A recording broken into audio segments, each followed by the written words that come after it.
The doctor is in. Let's talk about the explosion in measles. Measles is a disease that in the year 2000 we thought was all but eliminated, and effective vaccination prevented millions of deaths. The sad fact is that now measles is returning with a vengeance. And why is that? Well, for only one reason. Children and adults are not receiving the vaccines that create a powerful immune response against the measles virus, technically known as the morbillivirus hominis or variola. Now, I want to spend some time with you reviewing some facts about these vaccines in order to dispel some of the misinformation, aka lies, that you may have heard. Now, even if you and your kids have been vaccinated against measles, you may have relatives or friends who refuse to avail themselves of this safe and effective vaccine or refuse to permit their child or children to receive it. Now, if that's the case, I ask you to pass a link to what I'm about to say on to them. It could save them from a severe illness or possibly a tragic and totally preventable death. So why do people oppose measles vaccination? Well, let's talk about the common objections and shed some light on the facts surrounding them. Objection number 1. Some people believe that the measles vaccine causes autism, which is a group of developmental disorders with associated communication challenges and restricted behaviors that often arise within the first 3 years of life. Let's talk about the history of the vaccine and how this lie came to prominence. Now, the measles vaccine was first licensed and put into wide use in 1963. Over the following 37 years, measles cases declined from millions with 500,000 deaths to hundreds or fewer. When a second dose of vaccine was added in the 1990s, the vaccine's protection soared and measles was all but gone. Despite the receipt of vaccine doses in the millions throughout the world, there were no widespread reports of autism.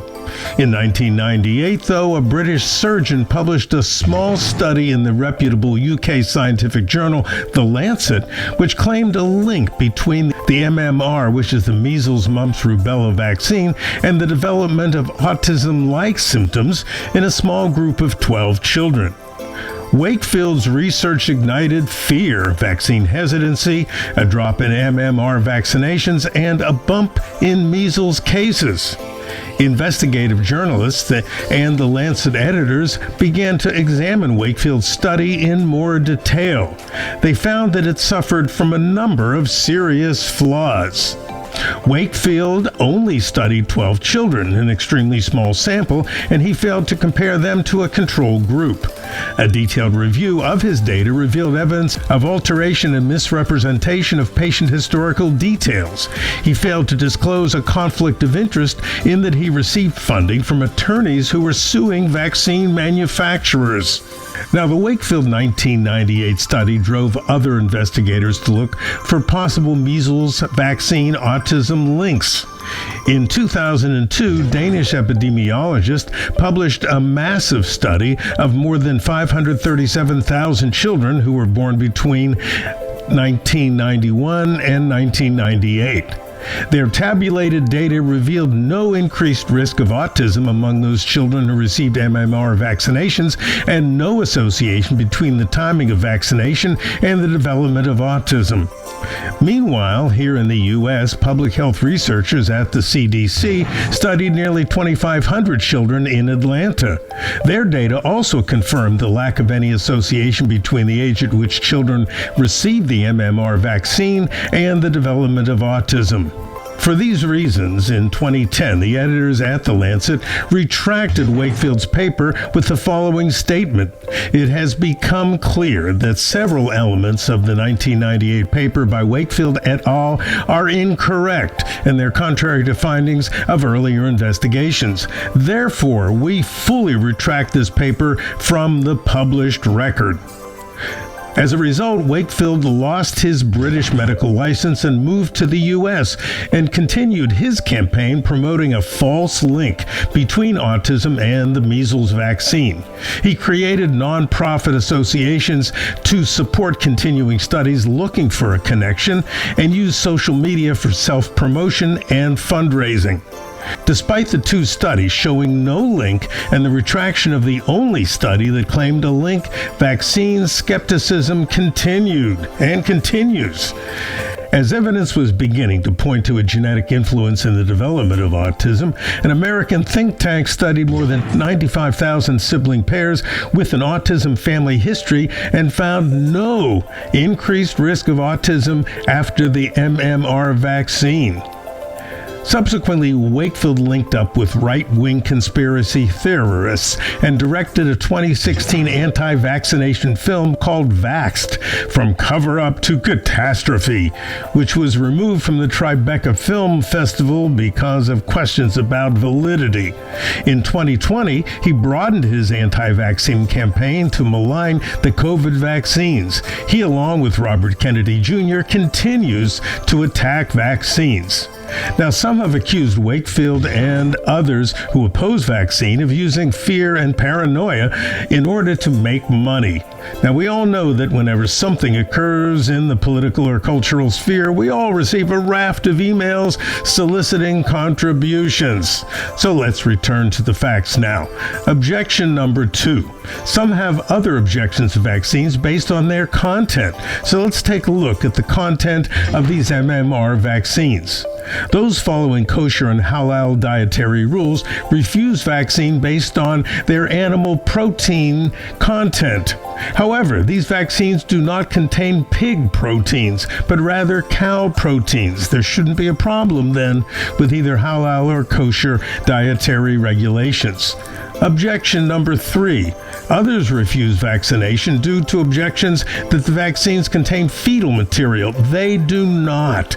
Now, it is true that the weakened viruses which these vaccines are grown upon are actual human fetal cells, but these fetal cells are not in the final vaccines. Viruses must be grown in human tissue cultures, and the tissue culture cell lines, namely WI38 and MRC5, are well established and, of most importance, free of any contaminating microorganisms and toxins. Objection number 4. Others refuse to consider the vaccines for themselves and their children based on safety.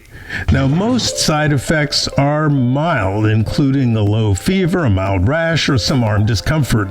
More serious complications, such as treatable seizures, occur in only 0.03%. A temporary platelet count drop only occurs in 0.003%, and a serious allergic reaction only occurs 1 in a million doses.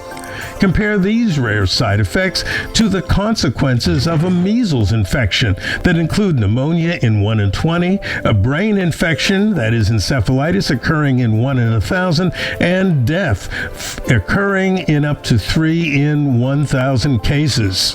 Objection number 5. The last objection is that these vaccines are not effective, and this chart is proof positive that they are highly effective and life-saving.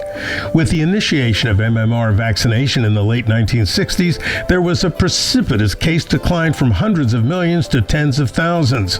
With the addition of a second vaccine booster, the thousands of measles cases dropped to hundreds and then to a trickle. Deaths dropped from hundreds of thousands to none. Now, with yet another unjustified vaccine scare, measles cases are again on the rise. To date, nearly over 800 cases have occurred in the U.S., and several children have already sadly suffered totally unnecessary deaths. So let's recap. Measles does not cause autism. The vaccine should not cause religious or ethical objections, and they are safe and very, very effective. So please make certain that you and your children are properly vaccinated. If you are, please pass this information on to any family or friends who have objections to the vaccine. And remember, when you vaccinate yourself and your children, you help protect your entire community. Due to misinformation, frank lies, and unwarranted fear, the measles vaccination rate has dropped from a barely protective 95% to a dangerous 93%. Finally, from Stanford University comes the warning that if vaccination rates fail to improve, the once all but eradicated measles could cause 850,000 infections and 2,500 deaths over the next 25 years. Let's not let that happen. Dr. Howard Smith, Health Reports. From Boston, the medical capital of the world.